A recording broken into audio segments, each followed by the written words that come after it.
नमस्कार, future express में आप सभी का स्वागत है। हफ्ते का आखिरी कारोबारी सत्र, इस क्वार्टर का आखिरी कारोबारी सत्र, इस महीने का आखिरी कारोबारी सत्र और इस छमाही का भी आखिरी कारोबारी सत्र, लेकिन अक्टूबर सीरीज का पहला कारोबारी सत्र, जबकि भारतीय बाजार दिन के ऊपरी स्तरों पर अभी कामकाज करते हुए आपको दिखाई पड़ेंगे। जोरदार तेजी में 137 अंकों के उछाल के साथ निफ्टी ट्रेड कर रहा है। जो कई दिनों का प्रेशर निफ्टी का ओवरहैंग था, वो आज एक ही दिन में दूर होता हुआ दिखाई पड़ रहा है। डे हाई पर निफ्टी करीब 0.5% के आसपास का उछाल, सेंसेक्स भी करीब 450 अंकों पर और निफ्टी बैंक 350 अंकों की तेजी यहां पर भी देखने को मिल रही है। तो आज अक्रॉस द बोर्ड पार्टिसिपेशन है। निफ्टी बैंक पार्टिसिपेट कर रहा है, ब्रॉडर मार्केट्स पार्टिसिपेट कर रहे हैं, आईटी भी पार्टिसिपेट कर रहा है, मेटल में खरीदारी है और मिड कैप इंडेक्स आपकी screen per day high, small cap index day high, 0.5% से ज्यादा की बढ़त इन दोनों इंडिसेस में देखने को मिल रही है। आईटी लोअर लेवल से रिकवरी, कुछ देर पहले हरे में लेकिन अभी फ्लैट, और मेटल डे हाई पर कामकाज करता हुआ करीब 1.5% की तेजी यहां पर भी है और निफ्टी बैंक भी कुछ हद तक पार्टिसिपेट करता हुआ दिखाई पड़ रहा है। तो बाजार में एक अच्छी तेजी है और इस तेजी में आपको एडवांस डिक्लाइन भी दिखाई पड़ेगा, जहां पर ब्रॉडर मार्केट्स के अंदर खरीदारी है और की कंट्रीब्यूटर भी आप देखेंगे, जहां पर मेजर कंट्रीब्यूशन में सभी हैवी वेट्स पार्टिसिपेट करते हुए दिखाई पड़ रहे हैं। अगर एडवांस डिक्लाइन के ऊपर नजर डालेंगे तो करीब 1800-1900 शेयर ऐसे हैं जो कि तेजी के साथ अभी कामकाज करते हुए आपको दिखाई पड़ेंगे, कंपेरेटिवली जहां पर 900,000 शेयर ऐसे जो कि प्रेशर के साथ ट्रेड करते हुए दिखाई पड़ रहे हैं। तो एक अच्छा सेटअप ब्रॉडर मार्केट्स के अंदर भी बना हुआ है। ये आपकी स्क्रीन पर करीब 900 शेयर ऐसे हैं जहां पर गिरावट है और 2000 शेयर मोरलेस ऐसे हो चुके हैं जहां पर तेजी देखने को मिल रही है। और इसके अलावा अगर की कंट्रीब्यूशन की बात करेंगे तो आज बैंक्स का कंट्रीब्यूशन है, हेवी वेट्स का कंट्रीब्यूशन है, जो कि मार्केट को काफी हद तक सपोर्ट प्रोवाइड कराता हुआ दिखाई पड़ रहा है। वहां से एक अच्छा कंट्रीब्यूशन आ भी रहा है।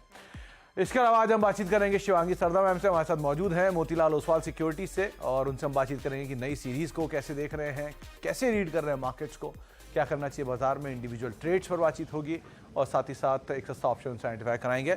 लेकिन शिवांगी मैम से बातचीत करने से पहले ऑप्शंस के नंबर आपकी स्क्रीन पर 19,700, 19,800 और 20,000 के जोन में कॉल राइटिंग है। यहाँ पे 19,800, 19,700 पे मेजर कॉल राइटर्स हैं, लेकिन पुट राइटिंग आपको दिखाई पड़ेगी 19,700, 19,600 के जोन्स के आसपास करीब, क्योंकि नई सीरीज की शुरुआत भी है तो आपको ये जो नंबर है इसमें बदलाव विद टाइम आता हुआ दिखाई पड़ेगा, क्योंकि हम एक्सटेंडेड वीकेंड की तरफ भी जा रहे हैं। निफ्टी बैंक के नंबर से भी नजर डाली कि वहां पर 44,500 क्रूशल था, कल एक बार को डिप दिया था उसके नीचे, लेकिन वापस 44,700, 44,800 और 45,000 के जोन्स पे कॉल राइटिंग है। नीचे 44,700, 44,600 और करीब 44,500 जो कि मेजर सपोर्ट के तौर पे आप नियर टर्म में मानेंगे, वहां पर एक अच्छी पुट राइटिंग भी दिखाई पड़ रही है।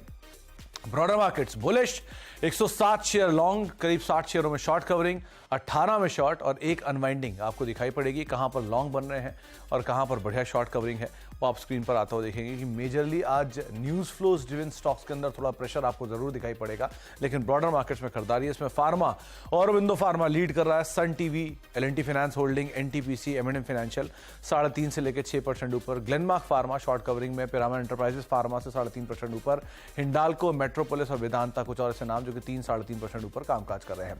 इसके अलावा कहां पर शॉर्ट्स और कहां पर अनवाइंडिंग है न्यूज फ्लोज के बीच में, नवीन फ्लोरिन 13% नीचे, एमसीएक्स 4% नीचे, डेल्टा कॉप 2% नीचे और अदानी समूह के सभी शेयरों में भी आज प्रेशर है। तो अदानी एंटरप्राइज 1.5% नीचे, बलरामपुर चीनी में भी प्रेशर देखने को मिल रहा है। अनवाइंडिंग में भारतीय एयरटेल का नाम आपको आता हुआ दिखाई पड़ रहा है।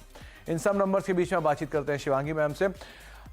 शिवांगी मैम, आपके आने से ठीक पहले मार्केट्स डे हाई पर पहुंच चुका है, कैसे रीड कर रहे हो आप इस नई सीरीज को, कैसे देख रहे हो बाजार को, क्या लग रहा है मार्केट्स अभी?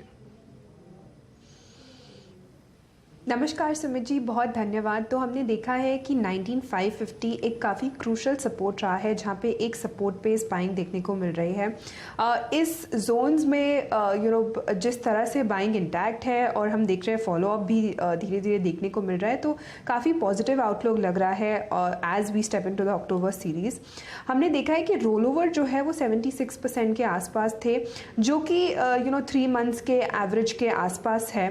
तो रोल ओवर कुछ संकेत नहीं कर रहे हैं, पर ओवरऑल हमने देखा है कि शॉर्ट कवरिंग मूव के साथ थोड़े बहुत लॉन्ग्स रोल हुए हैं।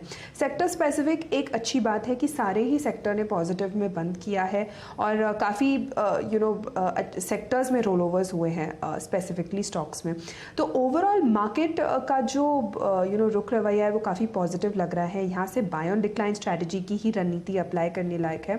अपसाइड 19,888 तक के लेवल्स बनते हुए दिख रहे हैं और 19550 के एक सपोर्ट को हम ध्यान रखें।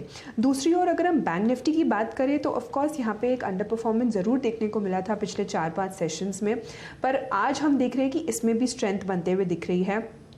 इनफैक्ट अगर हम रोल ओवर की बात करें तो बैंक निफ्टी के रोल ओवर अराउंड 85% थे, जो कि इसके 3 मंथ एवरेज के काफ़ी ऊपर है। तो यहाँ पे इंडिकेशन है कि अच्छी पोजीशंस बन रही है, बिल्ड हो रही है लॉन्ग साइड के लिए, और इसने एक अपने अच्छे सपोर्ट जोन्स पे एक काफ़ी होल्ड किया है, यहाँ पे होवर किया है। तो यहाँ पे एक अच्छा रिस्क रिवॉर्ड भी बनते हुए नज़र आ रहा है। तो बैंक निफ्टी के लिए ज़रूर ही हमें बाय ऑन डिक्लाइन रणनीति की स्ट्रैटेजी अप्लाई करनी चाहिए। अपसाइड हम देख रहे हैं कि अभी भी पिछले दिन के एक रेंज में ही कामकाज कर रहा है, पर यहाँ पे हम इमीडिएटली 45,000 तक के लेवल्स एक्सपेक्ट कर रहे हैं और फिर 45,250 इवेंचुअली, और सपोर्ट के तौर पे 44,444 एक क्रूशियल लेवल रहेगा, जो कि एक मेक और ब्रेक लेवल्स के तौर पे काम करेगा। तो 45,000 के जोन्स और 45,200 ये ऊपर के जोन्स निफ्टी बैंक के लिए आप देख सकते हैं, और अंडरलाइंग दोनों इंडिसीज पे लॉन्ग साइड पर रहने की सलाह शिवांगी मैम आपको दे रही हैं। शिवांगी मैम, आमतौर पे अक्टूबर मंथ बढ़िया ही माना जाता है मार्केट के लिए। आप कैसे देख रहे हो इस मंथ को, कि क्या मार्केट कुछ सरप्राइज मूव देगा? अर्निंग्स हैं सामने, आरबीआई की एमपीसी है सामने, ऑटो सेल्स के नंबर तो इमीडिएटली सामने खड़े हैं। सो क्या एक्सपेक्ट कर रहे हो आप अक्टूबर मंथ से? अदरवाइज आपने सितंबर का प्रेडिक्शन दिया था कि ऑटो बेस्ट रहेगा, ऑटो बेस्ट रहा भी, नया हाई बना के गया। तो अक्टूबर के लिए क्या सोच रहे हो आप? जी बिल्कुल सुमित जी, अक्टूबर के लिए हम जो डेटा स्टडी कर रहे हैं वो निफ्टी बैंक निफ्टी के लिए काफ़ी पॉजिटिव नज़र आ रहा है। इनफैक्ट यहाँ पे हमने देखा है कि प्राइवेट बैंकिंग स्पेस में से स्टॉक्स जो है वो परफॉर्म नहीं किए थे, अंडर परफॉर्म किए थे काफ़ी। तो यहाँ पे ये एक सेक्टर है जो नज़र में है, और अगर हम चेक भी करें तो अक्टूबर काफ़ी पॉजिटिव रहता है प्राइवेट बैंक्स के लिए, पूरे ही बैंक निफ्टी के लिए इनफैक्ट। बट यहाँ पे हमें स्पेसिफिकली आईसीआईसीआई बैंक पे फोकस जो है वो बनाए रखना चाहिए। मुझे यहाँ लग रहा है कि अच्छे टारगेट्स बनते हुए दिख रहे हैं, अच्छा एक रिस्क रिवॉर्ड भी है इन लेवल्स पे, क्योंकि अभी फ़िलहाल एक क्रूशल सपोर्ट के आसपास है और इसमें एक अच्छे रोल्स ऐड हुए हैं। बाइंग फ्रेश तरीके से काफ़ी अच्छे से दिख रही है एज सीरीज स्टार्ट होते ही। तो यहाँ पे पोजिशनली अगर हम बात करें तो 1000 तक के लेवल्स हमें नज़र आते हुए दिख रहे हैं, 930 के एक सपोर्ट के साथ। तो ये मेरा अक्टूबर सीरीज़ के लिए एक पिक रहेगा जो कि काफ़ी शानदार लग रहा है। ऑफ कोर्स इसके बावजूद हम एसबीआई को भी नज़र डाल सकते हैं। एसबीआई को नज़र लगा नहीं सकते हैं, नज़र डाल सकते हैं। तो एसबीआई और आईसीआईसीआई दो नाम जिसको आप लॉन्ग साइड पर देख सकते हैं, जो शिवांगी मैम को अक्टूबर महीने के लिए पसंद है। और अक्टूबर महीना वैसे भी यहाँ से फेस्टिव का आगाज़ होता है, इनफैक्ट ये गणपति के बाद से ही शुरू हो जाता है। तो अब फेस्टिव चीयर का इम्पैक्ट भी बाकी स्टॉक्स पे आता हुआ दिखाई पड़ेगा। लेकिन 1000 रुपये के टारगेट्स के लिए आप आईसीआईसीआई बैंक को अदरवाइज देख सकते हैं। शिवांगी मैम, अब इंडिविजुअल स्टॉक्स कहाँ पर आप तेज़ी देख रहे हो, कहाँ पर कोई मंदी का स्टॉक भी है क्या? जी बिल्कुल, इंडिविजुअल स्टॉक्स की अगर हम बात करें तो यहाँ पे एनटीपीसी एक पहला स्टॉक है जो काफ़ी पॉजिटिव लग रहा है। जिस तरह से स्टॉक जो है अपने काफ़ी लंबे कंसोलिडेशन के बाद निकल रहा है, तो यहाँ पे एक अच्छी अपमूव एक्सपेक्टेड है, तो यहाँ पे ख़रीदारी की राय रहेगी। जो टारगेट्स है वो बनते हुए आ रहे हैं 255 के और 240 के एक सपोर्ट को हम ध्यान रख से। वीक ऑन वीक बेसिस में काफ़ी एक अच्छा ग्रेजुअल बेस जो है हायर जोन्स की तरफ शिफ्ट होते हुए दिखा है। दूसरा पिक मेरा रहेगा पीएफसी में। पूरे ही पावर फाइनेंस कंपनीज काफ़ी मोमेंटम में रहे हैं और ये एक ऐसा आउट परफॉर्मर रहा है इनफैक्ट जो हमने देखा है कि पिछले 6 महीने से कंटिन्यूसली जो है स्टॉक ने परफॉर्म किया है। काफ़ी पॉजिटिव लग रहा है यहाँ पे, और अच्छी बात ये है कि एक आरएसआई भी एक पॉजिटिव डाइवर्जेंस दिखाते हुए दिख रहा है यहाँ पे। तो यहाँ पे मेरी राय रहेगी कि हम खरीदारी करें। 264 के एक टारगेट्स बनते हुए दिख रहे हैं यहाँ पे, और 248 के स्टॉप लॉस को मेंटेन करते हुए। तो 248 का एक स्टॉप लॉस लेके पीएफसी पे आप लॉन्ग जा सकते हो और 253-54 के जोन्स में कामकाज करें। तो एक अच्छे अपमूव शिवांगी मैम को पावर फाइनेंस स्पेस में पीएफसी के अंदर देखने को मिल रहे हैं। तो आप 264 टारगेट्स के लिए आप लॉन्ग जाओगे, 248 का एक स्टॉप लॉस यहाँ पर मेंटेन कर सकते हो। शिवांगी मैम, फार्मा आज जोरदार तेजी में है। आपने पावर के 2 नाम चुने सेक्टर में, लेकिन फार्मा से एक भी नाम नहीं चुना। ऑरोविंदो, ग्लेनमार्क, दोनों में खरीदारी है। इवन डॉक्टर लाल पैथ लैब, मेट्रोपोलिस जैसे शेयर भी चल रहे हैं। सो यहाँ से कोई नाम?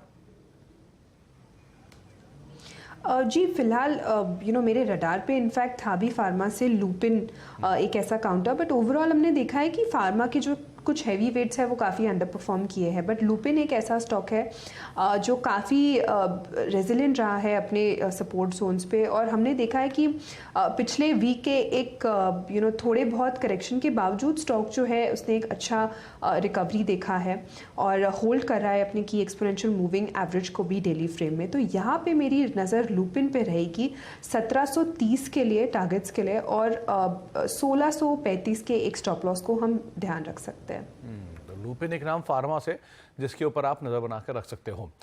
आगे भी हम शिवांगी मैम से बातचीत करेंगे, लेकिन सितंबर में ऑटो बिक्री के आंकड़े बेहतर रहने की उम्मीद है। फेस्टिवल से ऑटो बिक्री को बूस्ट मिलने की उम्मीद है। कैसे रह सकते हैं सितंबर के ऑटो सेल्स के नंबर्स पे, यतिन से हम बातचीत कर लेते हैं। यतिन, बताइए किस तरह की डिटेल्स आपने गैदर किया है? अक्टूबर महीने की शुरुआत होने वाली है और इसी के साथ ऑटो सेल्स डेटा भी आपको सितंबर महीने के लिए आता हुआ दिखेगा। सीएनबीसी आवाज के पोल के हिसाब से इस सितंबर के सेल्स अच्छे होने चाहिए, क्योंकि फेस्टिविटीज की शुरुआत हो गई है गणेश चतुर्थी के साथ, तो होलसेल डिस्पैचेस अच्छे रहेंगे। शुरू करते हैं अशोक लेलैंड के साथ, और आपकी स्क्रीन पे आप अशोक लेलैंड के नंबर देख पा रहे हैं। 5% की ग्रोथ यहाँ अनुमानित है। जहां तक कि टाटा मोटर्स का सवाल है, पिछले साल का बेस बहुत बड़ा है, इसलिए आप देखेंगे केवल 2-2.25% की ग्रोथ यहाँ आती हुई दिखाई पड़ेगी। जहां तक कि 4 व्हीलर प्लेयर्स का सवाल है, खास करके मारुति सुजुकी, यहां आपको बम्पर ग्रोथ दिखाई पड़ेगी। साल दर साल बेसिस पे 20% की ग्रोथ, अच्छे प्रोडक्शन नंबर्स के चलते, और 1,87,000 यूनिट्स यहां बिकती हुई आपको गाड़ियां नजर पड़ती दिखाई देंगी। जहां तक कि दूसरे प्लेयर्स का सवाल है, जैसे कि Mahindra and Mahindra, automotive segment की ग्रोथ लगभग 10 से 15% रहेगी, क्योंकि नए लॉन्चेस अच्छा कर रहे हैं और प्रोडक्शन में सुधार आया है। हालांकि ट्रैक्टर के बिक्री में आपको डिक्लाइन दिखेगा लगभग 15% का, क्योंकि महिंद्रा एंड महिंद्रा का बिजनेस आप देखें तो रेनफॉल से रिलेटेड है, और जो अगस्त और सितंबर महीने की रेनफॉल है वो थोड़ी पैची रही है, जिसके कारण ट्रैक्टर की बिक्री में थोड़ा बहुत स्लो डाउन आया है। जहां तक कि 2 व्हीलर प्लेयर्स का सवाल है, शुरू करते हैं बजाज ऑटो के साथ, जहां सेल्स 2.5% गिरने की उम्मीद है, सिंपली फॉर द रीजन के एक्सपोर्ट मार्केट्स थोड़े बहुत वीक हैं। जहां तक कि दूसरे प्लेयर्स का सवाल है, जैसे आयशर मोटर्स, पिछले साल का बेस बड़ा है तो 5% की डिक्लाइन। हीरो मोटोकॉर्प की बात करें तो लगभग 5.25 लाख यूनिट्स की यहाँ बिक्री रहेगी, 1% का ग्रोथ रहेगा, और रूरल मार्केट्स अच्छा रिकवर कर रहे हैं इस कंपनी के लिए। और आखिर में टीवीएस मोटर्स की बात करें तो यहाँ सेल्स 2 से 3% गिरने की उम्मीद है। अगेन यहाँ एक्सपोर्ट मार्केट्स थोड़े ढीले हैं, जिसके कारण ओवरऑल सेल्स नंबर्स पे इंपैक्ट आया है। लेकिन अगर हम ऑटो इंडस्ट्री की बात करें तो सितंबर का महीना काफी बेहतरीन रहा है रिटेल सेल्स के लिए। तो सितंबर का महीना काफी बेहतरीन रहा है बिक्री के लिहाज से, और उसके नंबर्स पे बातचीत कर रहे थे यतिन। शिवांगी मैम, इसमें से एक मारुति, इस पर आपने पहले भी कॉल दी है और यतिन भी यहाँ पर कह रहे हैं कि बढ़िया नंबर रहने का अनुमान है। आप कैसे रीड कर रहे हो अभी मारुति को? जी बिल्कुल, मारुति काफ़ी पॉजिटिव लग रहा है। इनफैक्ट हम इस स्टॉक का जिक्र काफ़ी टाइम से कर रहे हैं। स्टॉक जो है काफ़ी इसमें पॉजिटिव नज़र आ रहा है डेटा वाइज, अगर हम बात करें, और टेक्निकली भी। तो टारगेट्स जो है यहाँ पे नेक्स्ट जो बनते हुए दिख रहे हैं वो है इमीडिएटली 11,100 का, और स्टॉप लॉस जो है वो हम मेंटेन कर सकते हैं 10,440 का। 410 ये एक नंबर है जो कि स्टॉप लॉस तौर पे आप मारुति में मेंटेन कर सकते हो। लेकिन लॉन्ग साइड पे यहाँ पर भी शिवांगी मैम पहले से ही खरीदारी की राय दे भी रहे हैं। एक ब्रेक का वक्त है, ब्रेक के बाद लौटेंगे और बातचीत करेंगे एक सस्ते ऑप्शन को लेकर भी, जो कि शिवांगी मैम से हम पूछेंगे। खास तौर से अभी 2 दिन पहले उनकी तरफ से एक बहुत बढ़िया कॉल भी आई थी, तो उसी की तर्ज पे शिवांगी मैम से सस्ता ऑप्शन छोटे से ब्रेक के उस पार।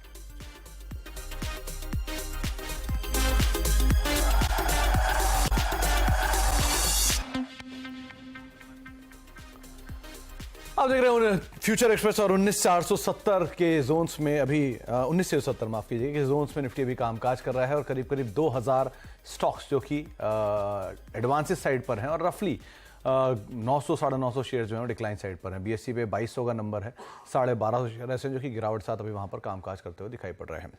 शिवांगी मैम, इस सेटअप के बीच में सस्ता ऑप्शन क्या चुना आपने? जी बिल्कुल, इस सेटअप में मैंने PFC चूज़ किया है सस्ता ऑप्शन के लिए। हम देख रहे हैं कि स्टॉक में काफ़ी अच्छा बाइंग इंटरेस्ट बनते हुए दिखा है। पूरे ही सितंबर सीरीज़ में हमने एक अच्छा जो शॉर्ट्स थे जितने भी वो कवर होते हुए दिखे हैं और अच्छे लॉन्ग्स यहाँ पे ऐड हुए हैं।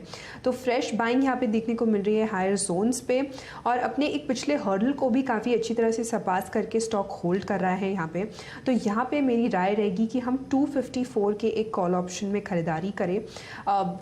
इसका एक स्टॉप लॉस जो है वो 10 के आसपास बनाए रखें और 14 के टारगेट्स के लिए हम इसमें बने रह सकते हैं। तो 14 का टारगेट, 11 साढ़े 11 के अभी जोन्स में 254 ही कॉल कामकाज कर रही है और 10 का एक स्टॉप लॉस मेंटेन कर सकते हैं। पीएससी में पहले भी शिवांगी मैम ने खरीदारी की राय दी थी आउटराइटली फ्यूचर में और अब सस्ते ऑप्शन के जरिए भी वो 254 की कॉल में खरीदारी की राय दे रही है। 14 रुपये का टारगेट, 10 का एक स्टॉप लॉस मेंटेन करेंगे। शिवांगी मैम एक बार सन टीवी को देखिए, आज अच्छे लॉन्ग्स बन रहे हैं, करीब 5% ऊपर है और अच्छा हुआ एडिशन भी है इसमें। इसको आप कैसे रीड कर रहे हो? जी, सन टीवी की अगर हम बात करें तो पिछले 3 हफ्तों से हमने देखा था कि स्टॉक काफ़ी अंडर परफॉर्म किया था, पर फिलहाल जो एक प्राइस सेटअप बनते हुए दिख रहा है, ऑफ कोर्स वो एक थोड़े बाउंस की तरफ नज़र आ रहा है। पर यहाँ पे मेरी राय रहेगी कि हम वेट एंड वॉच कर सकते हैं इस स्टॉक को। हालांकि एक अच्छे सपोर्ट पे बाइंग है, पर जो अपसाइड है वो मुझे अभी भी थोड़ा कैप्ड लग रहा है यहाँ पे। तो 620-25 तक के टारगेट्स यहाँ पे एक्सपेक्ट कर सकते हैं हम और 600 के एक सपोर्ट को हम ध्यान रखें। तो 600 का एक सपोर्ट रहेगा, 625-620 के टारगेट्स आएंगे।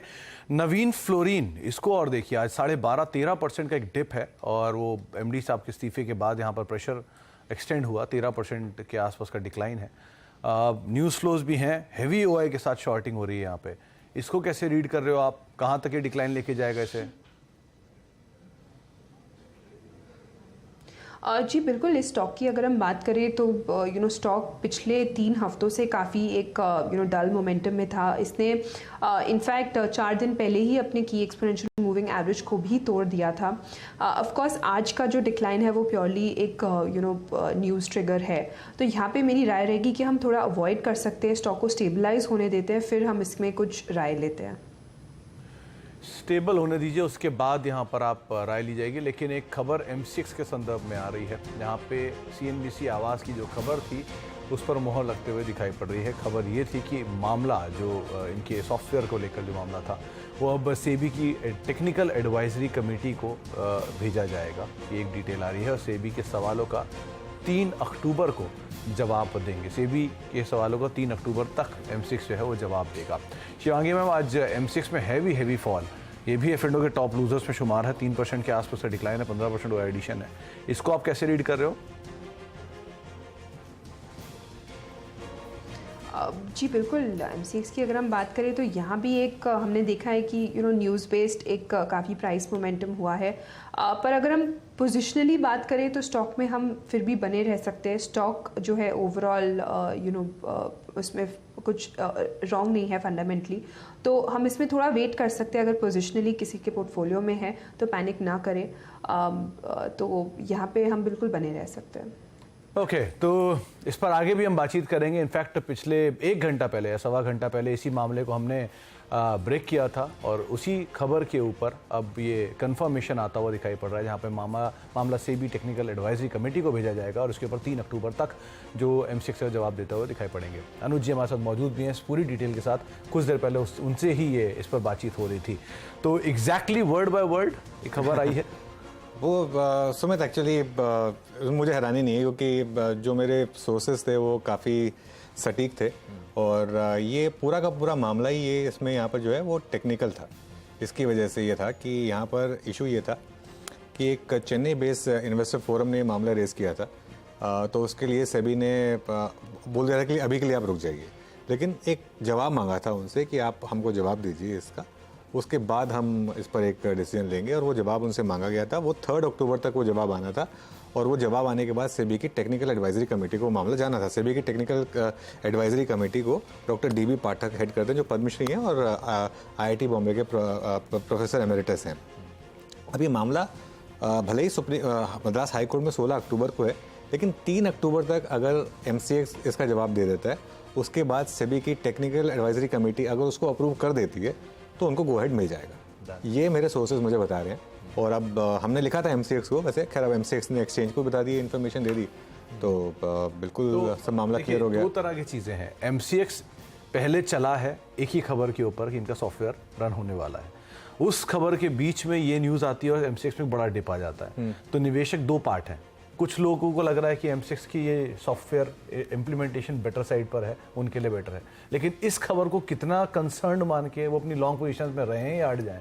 नहीं सुमित, इसमें मामला लॉन्ग और शॉर्ट का ये है कि लॉन्ग और शॉर्ट तो आप अभी इसमें अवॉइड ही करें तो वो बेटर रहेगा, क्योंकि ये उस टाइप का स्टूडेंट सुबह भी कहा था, इसमें बहुत टफ होता है, आप इसमें पैसा बनाना बहुत टफ है।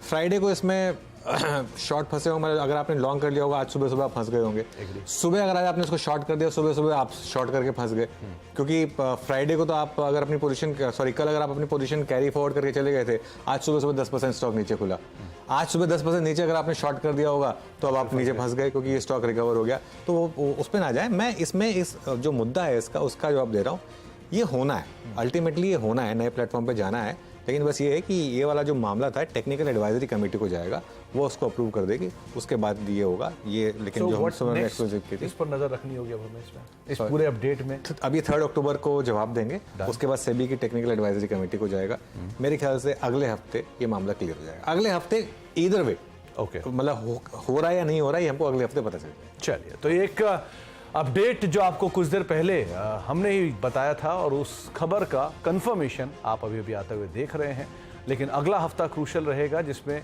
ईदर वेज या तो कंफर्मेशन या नॉन कंफर्मेशन जो भी होगा वो क्लियर होते हुए दिखाई पड़ेगा। तो 3 अक्टूबर तक ये एडवाइजरी कमेटी के ऊपर को जवाब देते हुए दिखाई पड़ेगा। सेबी का जो मामला है ये टेक्निकल एडवाइजरी कमेटी को नेक्स्ट वीक पहुंचता हुआ दिखाई पड़ेगा। ये खबर पहले हमने बताई थी और उस खबर पर आप मोहर लगते हुए देख रहे हैं। MCX 3.5% नीचे सो फार कामकाज करता हुआ दिखाई पड़ रहा है। एक ब्रेक का वक्त है, ब्रेक के शिवांगी में बहुत बहुत शुक्रिया हमारे साथ मौजूद रहने के लिए और बाजार पर बातचीत करने के लिए, शेयरों में अपनी राय रणनीति रखने के लिए।